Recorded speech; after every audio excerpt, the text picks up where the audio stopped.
3, 2, 1.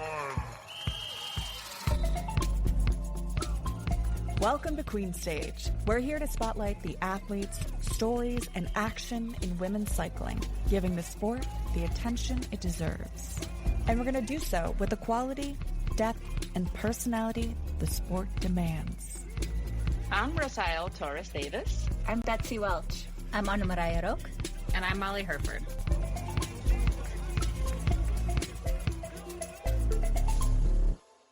Okay, hello and welcome to Queen Stage. I'm your co-host, Rosael Torres-Davis, joined today by Anne-Marije Rook and Betsy Welch. If you're listening on Zwift right now, hi, we see you. This episode was made for you.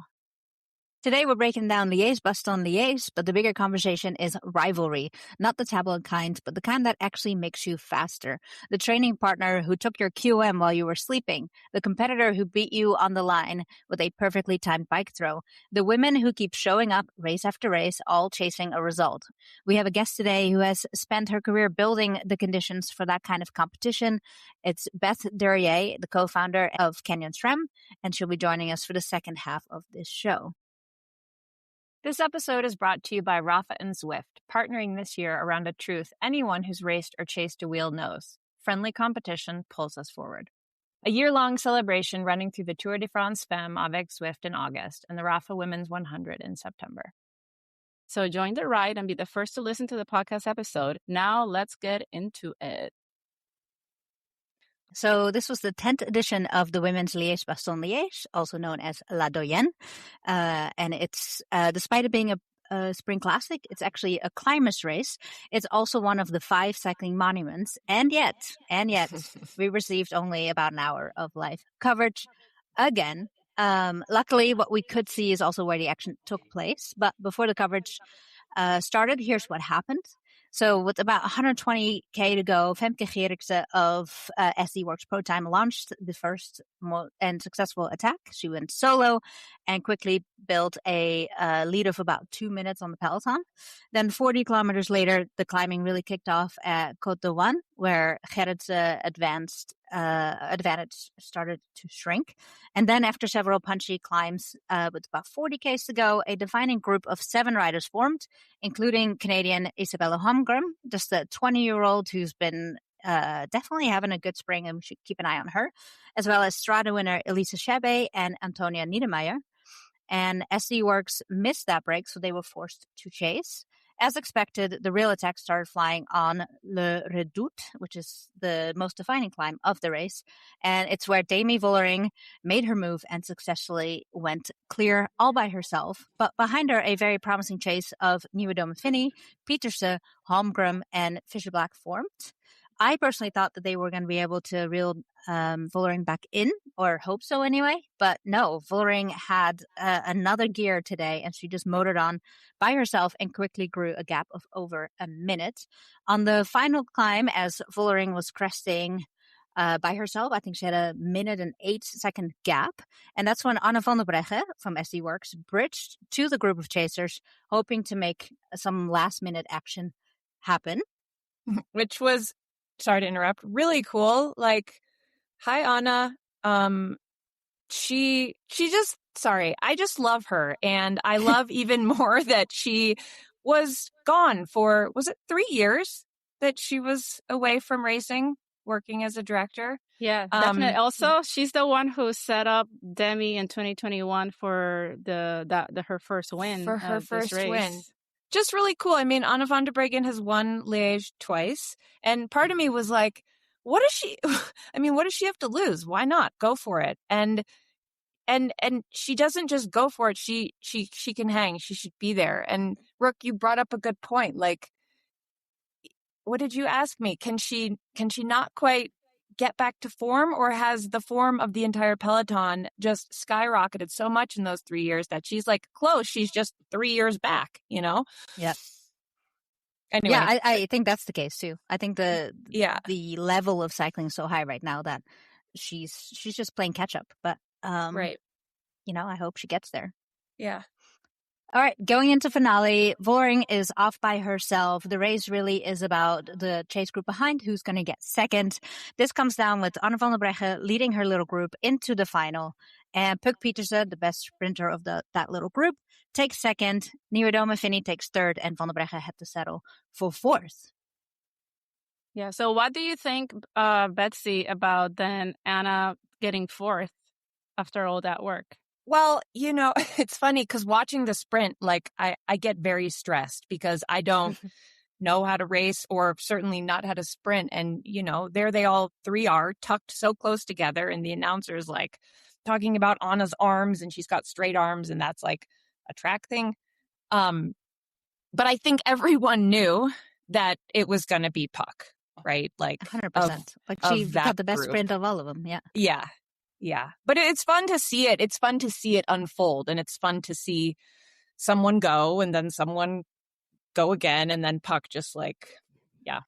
Well, Anna knows that she doesn't have the sprint, right? So I was kind of like, what are you doing? Like, hit the brakes, go to the back, or go off the front. And obviously it's easy to talk because I'm sitting on the couch. I haven't got, these miles on my legs, but in that moment, she knows she's not going to be about to sprint them, and she just finishes the race. So I do get that, but I was like, you guys clearly have the second and third position within you. Maybe just slam the brakes and let someone else do the work. But I will say Kasia did a lot of work in that chase group. She was consistently at the front pulling him. So it was good to see her there. I also saw Valjeres was once again very active. She didn't make the chase, but she made that third group. And it's really good to see just that rainbow jersey constantly. And that's impressive because she had an early crash in the race, which apparently nobody got too hurt. Everybody was able to go on. But super interesting. But anyway, talking about that chase group of Pieterse, Niewiadoma-Phinney, van der Breggen, do you think did they work as hard as they could to cut that time? It's hard for me to tell. I have never raced at that level. I just think, we have three really good riders who often do bring, make Demi work, until the finish line. And why is it that these three super strong women can't catch up to Demi? Did they leave it for too late? I didn't see, many disagreements between them, but not sure. I know it's hard. I can't imagine how, but Demi is either stepping it up also.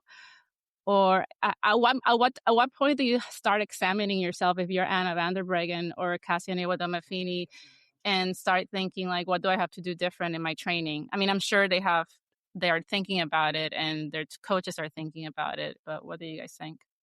No, I had the same question. I was like, how are these three riders not diminishing that gap? And I think more than anything, it's they weren't really pace lining together. They weren't working together very well. They weren't all taking equal turns. They were very happy to let, as I mentioned, Kasia do a lot of the work. And you also got to remember that terrain isn't exactly optimal for just pace lining. But that's true. I would have liked to have seen a little bit more cohesion and working together with the determination of getting her. But maybe they just figured it was a done deal. Yeah. Or did they figure we're going to get her? And so they didn't go. I mean, I was going to ask you guys, it looked like I thought Puck wanted to go with Demi. I thought I could kind of see let's, and then nobody else was coming. And so maybe she figured, but I felt I don't know. I felt like Puck maybe wanted to try and go right when Demi went. Yeah, you think maybe she didn't trust herself? Perhaps, yeah. And again, that's why I asked you but guys. Then I guess she was going to get the same result, second place. Yeah, true. Which she got on Wednesday as well, right? At Flesh Wallon. Yeah. And then Paula Blasi from UAE Team ADQ, the Spanish rider who won Amstel Gold, finished 5th place behind Anna van der Breggen. I have to do more research about her. I know she's a duathlete. She came from duathlon. So she's a runner, I guess. And it's not a one time or a one hit wonder. Look at these results in 2 weeks. Amazing. Oh, I know. So And I was question hearing, for you. sorry, I just want to shout out because I'm, kind of the gravel gal, like hearing the name Axel Dubois-Prévot I see. in that big group, someone who, gave gravel a big go last season and is now riding for EF. Like, that's very fun to hear. Speaking of Prévot, what I was going to ask you guys, what happened to her sister, Pauline Ferrand-Prévot? She got dropped like a hot potato on that climb, which came as a bit of a surprise, given that, at last year's tour, she was such a dominant climber. Is this a case of her waiting to peak at the right moment, as she's known to do, or has Demi stepped it up another level? Well, it's hard because I wonder, like, she finished pretty far down. So I wonder if something specific happened today that maybe we just don't know about, like maybe just being a little sick or just something hurting or whatever. But I do think that Demi is definitely stepping it up. And I think you can see it also in how she is emoting and just the confidence, like a lot more just concentrating on herself. I mean, she did have some comments, interesting comments about how women's racing deserves more. It was in the post-race interview. She was talking about how she really wanted to win today to be the first woman to win Liège-Bastogne-Liège 3 times. And also because like the first time she got to race it in 2021, it was just really special win for her, with Anna van der Breggen setting her up at La Redoute with a great lead out. I really choked up during her post-race interview. She's always really lovely to hear talk. I think she's very thoughtful and composed and always, very thoughtful, definitely. Always like so respectful of whoever's interviewing her. But we've been talking about rivalries, and I just, even if someone isn't like a rival, like in this sort of negative light, like Demi is the rival she's elevating the sport for everyone. And we're going to talk about, not all rivalries are negative. And what do you think it is about Demi though? Like Marianne Vos wins, everyone's happy. Pauline Ferrand-Prévot wins, everyone's like, how cool is this? Demi doesn't have that universal appeal. I feel like she gets criticized more than any other rider out there. What do you think that is? I don't think she sugarcoats things. And I think that, that can put you at risk for increased scrutiny. And, maybe it's that when some of those other riders were sort of winning everything and it was great, like we talk about this all the time, but again, like the level has risen, the sport is bigger, there are more eyes on it. Like, are we moving away from the hero, the one we all love? And are there going to be more opinions about someone? That could be part of it too. Yeah. I mean, no matter what you think about Demi, she has had a killer spring. I think everything she set her sights on, she has won. I mean, she's got 7 wins already to her name this spring, which is bodes really well for the tour. Or does it? That's my question for y'all. Do you think that she's able to keep this fitness for the race in August? I mean, she did say in her interview, like, hey, the tour is a long ways away. And I had a really good spring season last year. And then something kind of happened to my form between now and then. The tour starts August 1st. I mean, it's snowing where I live. That seems like a lifetime away. Yeah, maybe a little too soon to tell, but if anything, I'm excited to see this Demi this year. Yeah, I mean, she's climbing so well. Yeah, and she feels like she's on a mission. A little bit of like, and maybe that plays into why people can get on her. Like, she's very, very, very focused and driven, and sometimes very intentional. I mean, actually it reminds me of Sofia Gomez Villafañe, right at the Liège Grand Prix, where it's like, why are we hating on someone who's just simply very intentional and is willing to make sacrifices that others are not?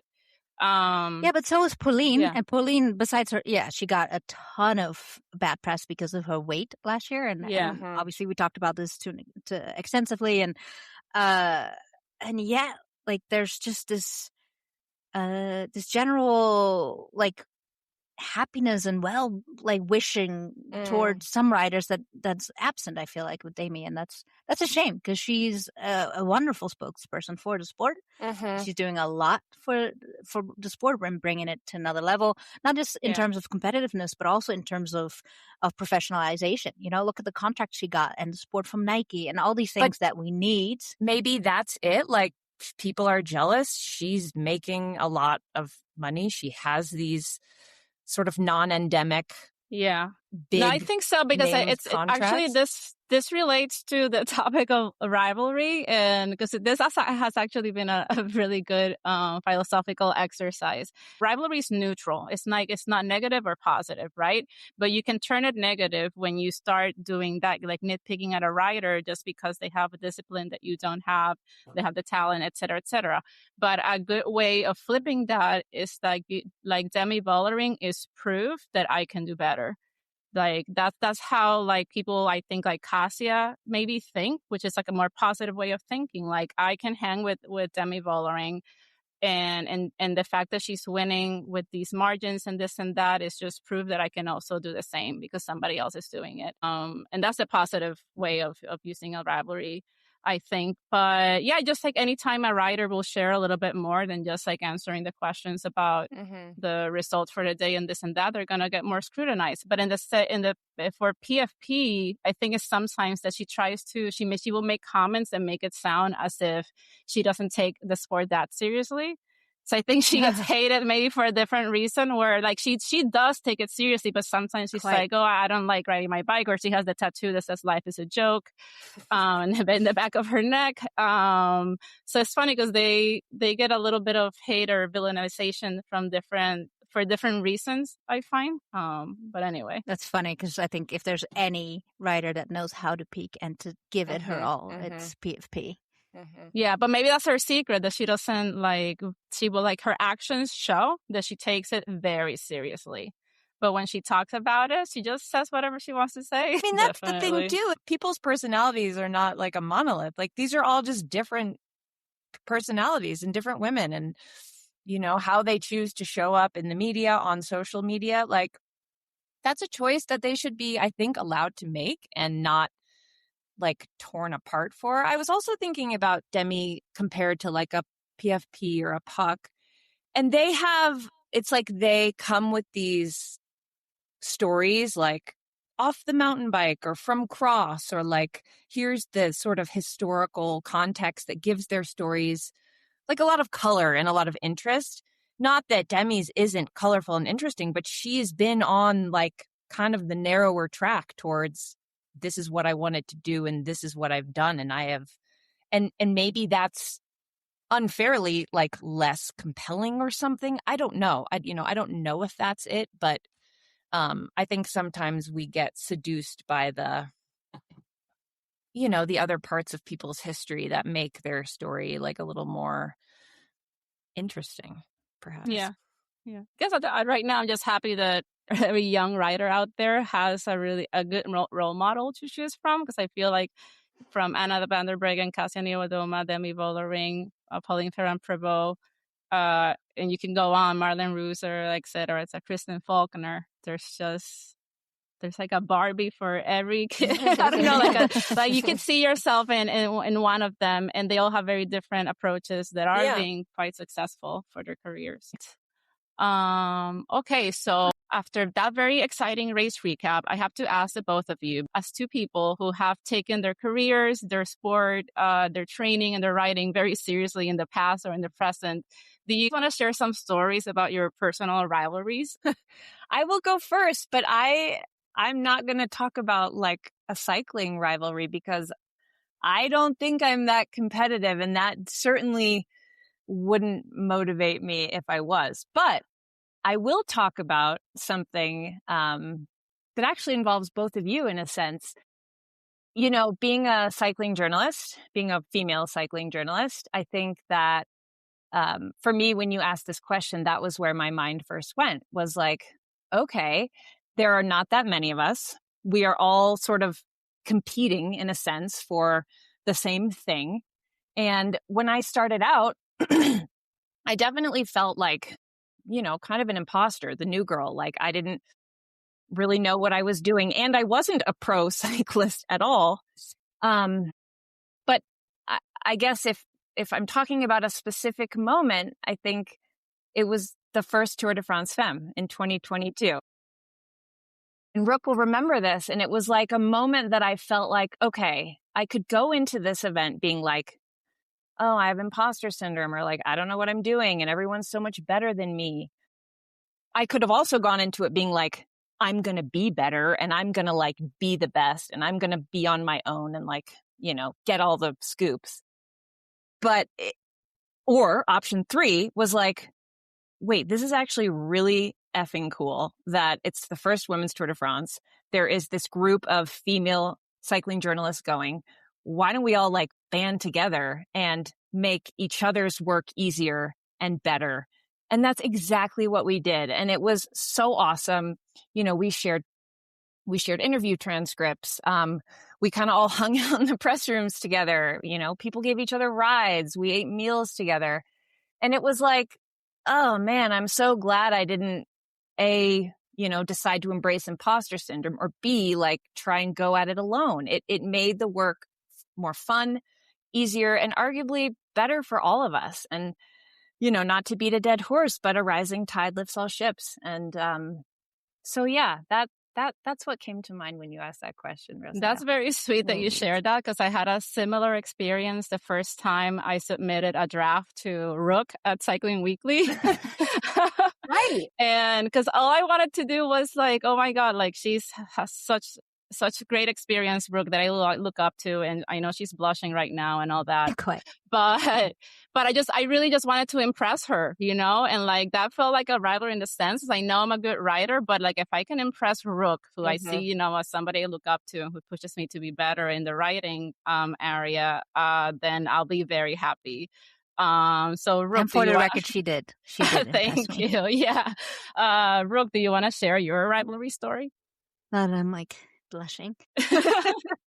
Yeah, I mean, as an athlete, I am stupid competitive, and like even I can't even go out for a game of bowling without wanting to win. It's stupid, and I think a lot of that comes actually from I have a twin brother, and so I grew up with competition. Anything he can do, I can do better, and I think that in many ways laid out the groundwork for how I approach my career as well.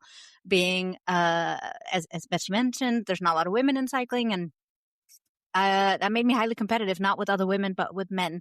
I feel like as a woman, we have to work twice as hard to show up and to fight perceptions in a way. I feel like one of my biggest rival in this industry is the perception that women are less or know less, or they're not welcome in a bike shop, they're not welcome in a press room, they're not interested in technology around bikes. Like there's all these perceptions out there, and I feel like that's been my biggest rival in my career, is to undo those and to show that no, we do care about nice equipment. We do care about the sport of cycling. Women can ride their bikes extremely well. Really, they're really fast, they're really capable. It's super exciting to watch.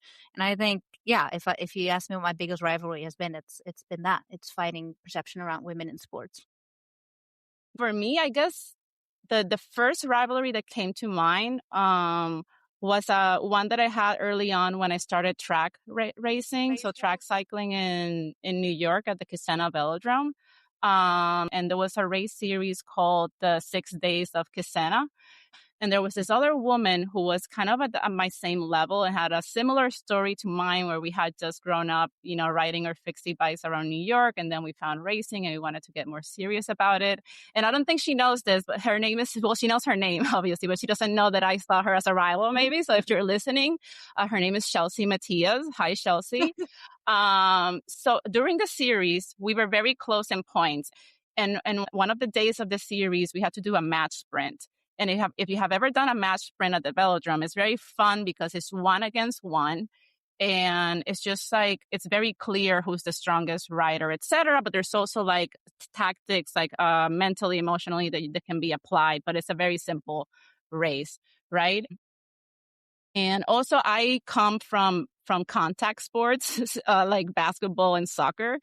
So whenever I get the chance to race one-on-one, not that you're supposed to be making a lot of contact in cycling, but to me, that was very exciting to have the chance to rub elbows with somebody and that kind of thing. And so we are on the last lap of the match sprint. We're still together. She's leading. And at some point on turn 3, she looks the wrong way. And I decide to just go and attack. But when we get into the last stretch of the velodrome, she's right next to me. And we are, in fact, rubbing elbows and shoulders. And keep in mind that we're also like amateurs. It's like the rookie hour. So our coaches and our friends in the inside track are just freaking out because they're like, oh my God, they're going to crash. Please don't do that. And I actually don't, I think I won the sprint, but I could be wrong. But that's the point, like, which we'll hear Beth talk about in the interview we did with her. Like, she'll mention this later. But like, I think that the reason I don't even remember who won is because we were just having fun. Because after we crossed the finish line and people were kind of freaking out about, hey, that was maybe a little bit too aggressive or something like that. At least during the sprint, I felt very much in control. And I was so happy after that we just hugged after the race was over. And it was a very exhilarating moment. And it's like, it was somebody that I'm not even that friendly with. And we were hugging just because we had this exciting race finish. And we got the chance to like just play and be true rivals and really test that to the max. That's what came to mind for me. Thanks for sharing your own personal rivalry, Rosael. But let's take it back to the pro peloton. If you want to talk about rivalries that have elevated women's cycling, look no further than Tour de France Femmes avec Zwift. There have been 4 editions with 4 different winners. In 2022, Van Vleuten was untouchable. In 2023, Demi Vollering took it on the Tourmalet. In 2024, Vollering and Niewiadoma-Phinney were 4 seconds apart on the Alpe d'Huez. And last year, Pauline Ferrand-Prévot showed up and just won the whole thing. Every year, the race gets harder to predict, and every year, the riders get harder to beat. Niewiadoma-Phinney finished 3rd in 3 of those 4 editions. And it wasn't because she was not good enough, but because the bar just keeps getting higher. Canyon SRAM has always been right in the mix, and that brings us to our next guest, Beth Duryea. Beth is the co-founder and marketing and communications manager of Canyon SRAM. She came up as a physiotherapist at the Australian Institute of Sport around 2008, moved through to the specialized Lululemon team, and then in 2016, co-founded Canyon SRAM Racing, where she has worn just about every hat: marketing, communications, social media, and race day sports director. She has spent her entire career building the support structures that allow elite women's cycling to exist at the highest level. Beth, welcome to Queen Stage. Yeah, thank you. I'm happy to be here. Now, I just gave a very quick summary of all the things you've done. You've had an extremely interesting career in women's cycling. Can you maybe give our listeners a little bit of background on how you came up in the sport and what that looked like for you, as there was no pathway already built? Yeah, I mean, actually, I came into cycling relatively late, which is not uncommon. I came from a background of running, netball, horse riding, everything not to do with lycra and riding your bike on the road. But see how things change as you don't expect it. And I studied as a physiotherapist, and I started doing my master's in sports physiotherapy. And with this, I did some clinical hours as part of my master's. With the boss of the head of physiotherapy, the Australian Institute of Sport, which is Karen Stevens. And from there, that led me a path to Europe, working with the Australia team in Italy, splitting my time between Europe and Australia for work, and eventually moved to professional trade teams. And then from there, also my role expanded across many different hats, as you mentioned already. So a little bit of everything, I would say, jack of all trades, master of none, perhaps.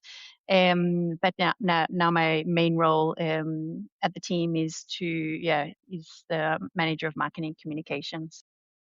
So a lot of changes, a lot of time in women's cycling.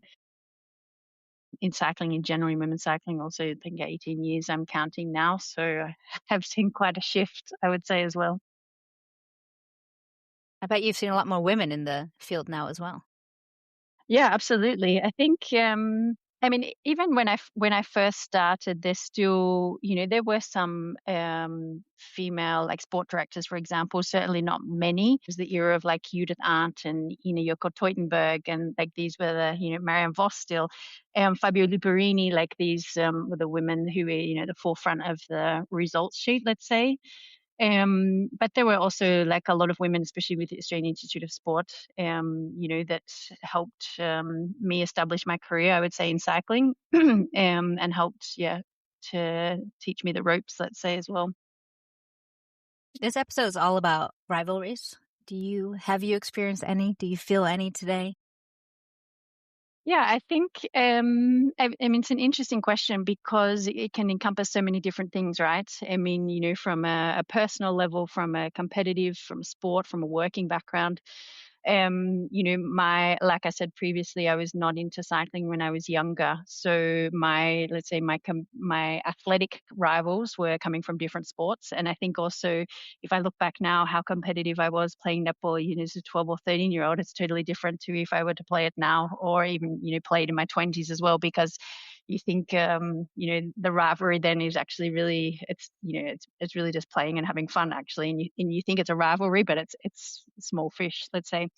So yeah, I think when I started working in cycling, I would not say I had necessarily rivals, certainly not in my working experience, but I had a lot of women who I would say, and not necessarily mentors either, but also like they really pushed me to be a better, a better version of myself, and also pushed me to strive to do the best in my work, whatever that work was. And I think that's somehow also a rivalry, because it's not like I wanted to be better than them, but I wanted also always to show that, I could learn, I could step up, I could do different things, I could, I mean, I was not willing to, not afraid, for example, to take risks. And I think those relationships, rivalries, I think that's shaped basically who I am now.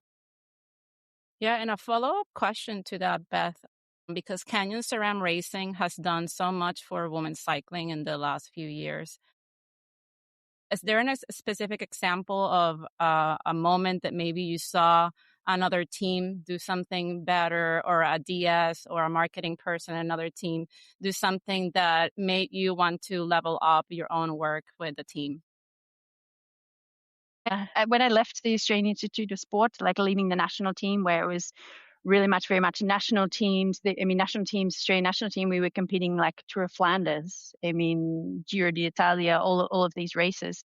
So I saw, when I made the decision to leave the national team and branch out, let's say, I saw HCC High Road, as it was then, that the best women's team in terms of the riders that were on there, the number of races they won, professionalism, at least from the outside.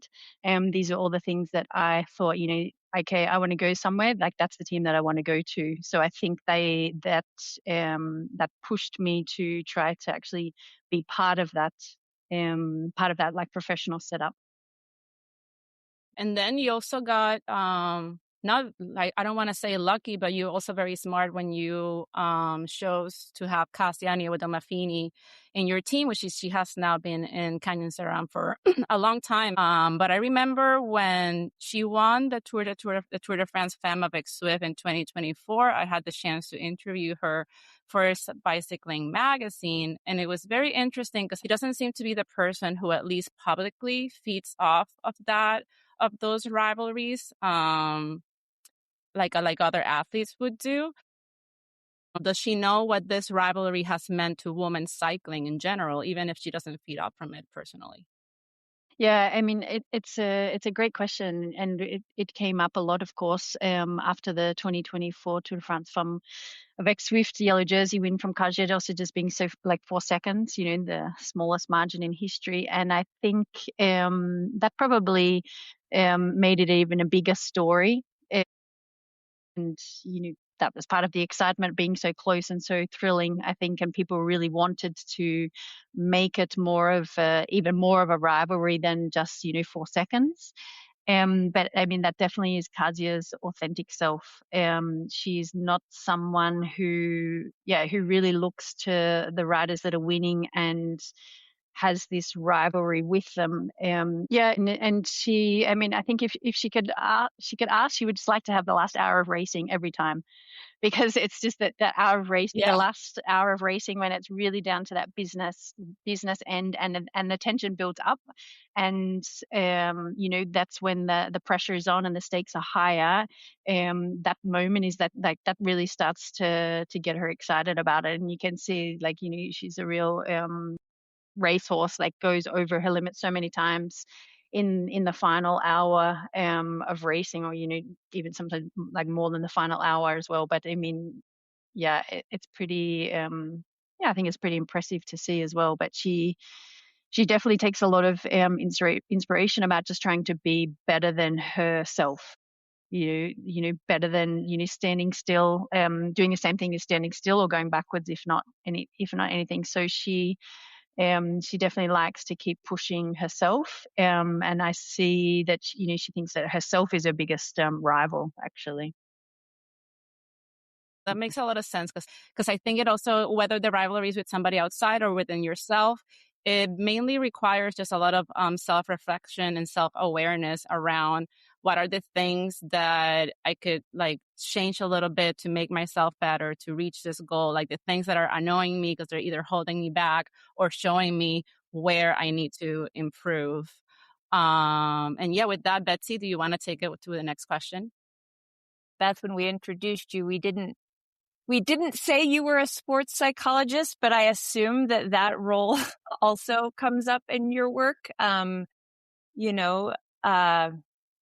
Being with the team for that long, being with a group of women for that long in such high stakes environment. And I'm just curious, sort of from the psychological, mental health side of things, how rivalries, competition, interpersonal stuff comes up within the team. I think a lot of times we talk about, hey, it's Demi versus Kasia, or, someone versus someone, and they're on different teams. But you have a group of, is it 26 women? Mm-hmm. Yeah, sure 26 women across 2 teams. Yeah, correct. Right. And yes, cycling is a team sport, as we know, but an individual wins a race. Also, on a team, in the best case, everyone has defined roles, and, that sort of keeps things contained and organized. But it's not always like that, right? Lines can get blurred. People have similar strengths. And I'm just curious how, first of all, what that looks like on the team. Is there a lot of I don't want to say group therapy, but sure, group therapy. Are there group conversations around the sort of more, again, psychological, mental aspects of what it means to be on a team, to have or not have rivalries within your team? Because I imagine that comes up. Yeah. I mean, I definitely not qualified as a sports psychologist, but in terms of seeing the roller coaster of emotions over the years, that's definitely happened.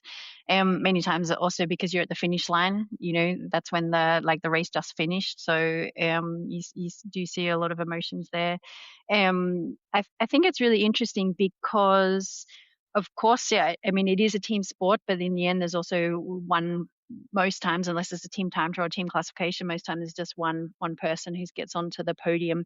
And I think that depends on the culture that you build within the team, how much you make it about a team effort, how much respect there is between the teammates, and also, from the management, the performance team also, basically dealing with that and communicating and just talking about pretty openly. I mean, of course, every rider that goes into the race wants to win the race.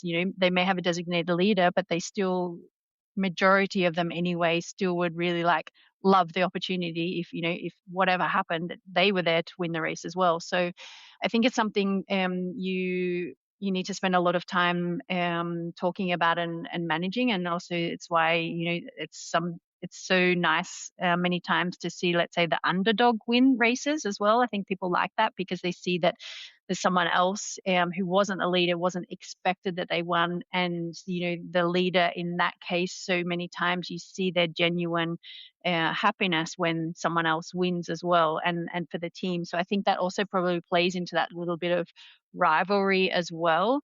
But it's interesting, from a team's perspective, many times when you, I would say also in an Olympic year, because in an Olympic year, more so than in, a year where there's World Championships, which is every season, but in an Olympic year, or the lead up into an Olympics, basically, riders have their trade teams, they're doing the races there, they need to get points, they need to qualify to represent their country at Olympics. And in that as well, also for World Championships, when they go to those races, Olympic Games, World Championships, they're racing then for their country. And many times their teammate is actually someone who was their rival maybe 1 week ago or for the entire year. And I think that's something that's really interesting to see. Not only does the rider in the lead up to Olympics need to worry about getting their own points for selection or winning their own selection races, depending on the federation and what the criteria is, which is also complicated. But you have that, but you also then, the team has its own goals as well, right? So it can't be just every rider trying to do their own program and do the same selection races. So I think it's managing those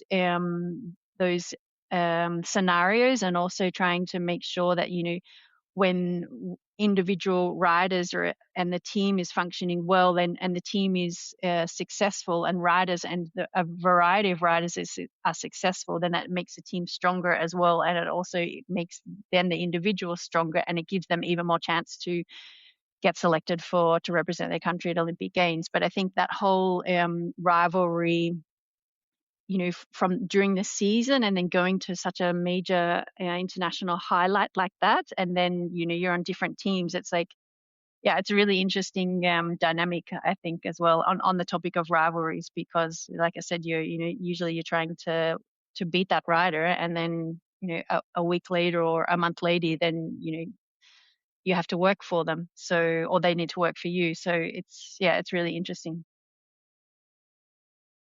It is really interesting. I'm so glad you brought that up. Just because before we started recording, I was just thinking about how there's an incredible mental workload to being an athlete that I don't think we always talk about, which is just how nuanced it is, like how many things you have to balance at once, and how so many times I think athletes have to be okay with that muddy, murky space in between. Yeah. Hey Beth, real quick, you mentioned people loving underdog wins, and we definitely do. Who are some underdogs on your team that we should be looking out for? Well, that's a good question, actually. I think some of them, like Zoe Baxter, I think her underdog status has now passed her. But probably her fifth place at Flanders, Tour of Flanders, was, some would say it's an underdog result. Definitely not unexpected from our perspective at all. But in terms of like the list of favorites, Dwarsdorf-Lander a few days earlier definitely put her closer to that list of favorites and a bit more into the spotlight. I think, as I said, the days of Zoe being an underdog are probably finished now.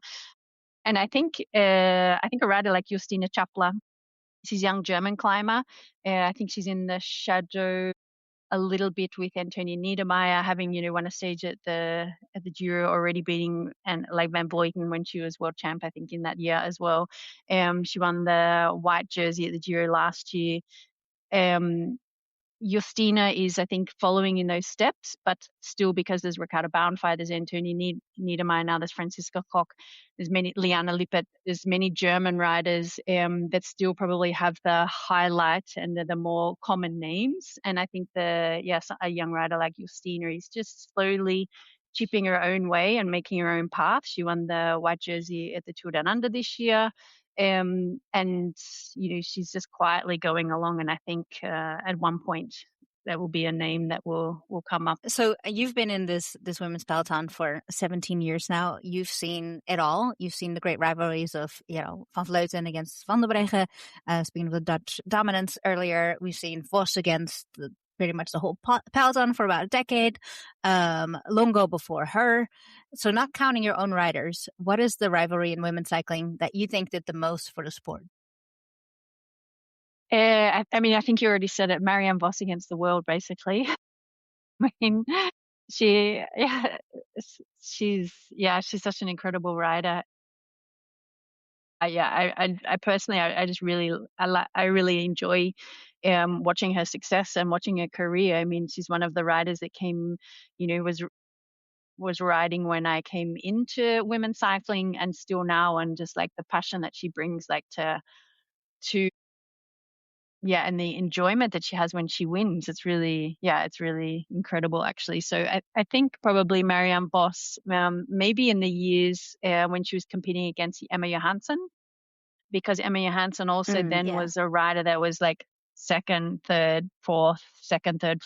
And, I think that also was someone who probably just unfortunately was, racing against Marianne Vos in the peak of her career, not even peak of career, you can't even say that actually, but when she was winning, dominating race after race, and Emma Johansson then, who was an incredible rider in her own right, probably didn't have the same number of victories just because she was racing against Marianne Vos many times. But even though when she had those victories, it was still even more special because of that rivalry that she had with Vos, I think. So I think, and both of them, consummate professionals. So I think, I would like to see that.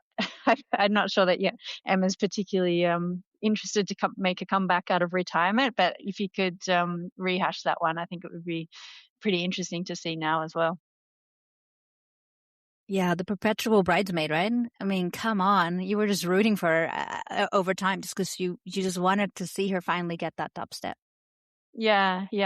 And I think also, I didn't say it so much before, but you also, there's rivalries also with the teams. Like you see, so many times as a team that might dominate for a season or 2 seasons or maybe even 3-4 seasons in a row, and it just raises I think it drives the competition to raise the bar even more. I think there's been years like Rabobank were dominating, Specialized Lululemon were dominating. I think one year we won like 62 races or something in the season. I mean, it's almost unheard of. Like SD Works also in the time Bols Dom, and and now you see UAE and FDJ Suez dominating as well in terms of like the number of wins. So I think that also shifts from season to season, and maybe every few seasons it shifts. But I think it's because that it drives other teams to want to have that feeling of dominance, basically. So I think that's also a rivalry, a rivalry in itself that makes it even better for the sport. And I would also even expand it to even race organizers. When what's now is Women's Tour of Britain, but when the Women's Tour came in as a standalone women's race, it almost set the benchmark for other race organizers. And I'm sure race organizers at that time were looking at it thinking, wow, I want my race to be like that. And I think that that also creates a little bit of rivalry amongst race organizers as well, which can only benefit the sport, I think. Yeah, actually, I think I would actually like to see that competition between race organizers become even more fierce, so we can get even better races in the future. And more coverage. And more coverage, yes. Just putting that out there. Yeah. Well, Beth, it's been great having you on the podcast. It has been a really fun conversation that we've had. Thank you so much for your time. Yeah, thank you. Thanks for the inviting, and I hope everyone's enjoying the Zwift ride at the moment as well. That was a really great chat. Beth is such a legend in the sport. It's cool to have her on. It may be a cliche, and it's one that I certainly use a lot, but I think it's because it's very true, is that rising tide lifts all ships. And essentially every example she cited, that's what comes of these rivalries, is we all rise, we all become better. And I think it's really cool that there seems to be this like tacit agreement amongst women's cycling that's what it takes, and that's what we need to do, and that's where we need to focus, is raising the tide for everybody. So yeah, that's not just true at the World Tour level, right? That's sort of in general. And that's what Rapha and Zwift are building around this year. And it's why we thought we should have this conversation and focus on these themes. Yeah, and we're part of the series throughout the summer with a new special episode in partnership with Zwift and Rapha airing every last Wednesday of every month. That is May 27th, June 24th, and July 29th, leading into the Tour de France Femmes avec Zwift on August 1st through 9th, and then the Rapha Women's 100 on September 5th and 6th. Join the ride and be the first to listen to the podcast episode. The link to sign up for the rides will be posted on our show notes and shared on social media. So that is it for today at Queen Stage. Thanks again to Beth Duryea of Canyon SRAM Racing for joining us, and big thanks to Rapha and Zwift. So excited to be working with them on this. Thanks for listening, and we'll be back soon with more race and analysis and stories from the women's peloton.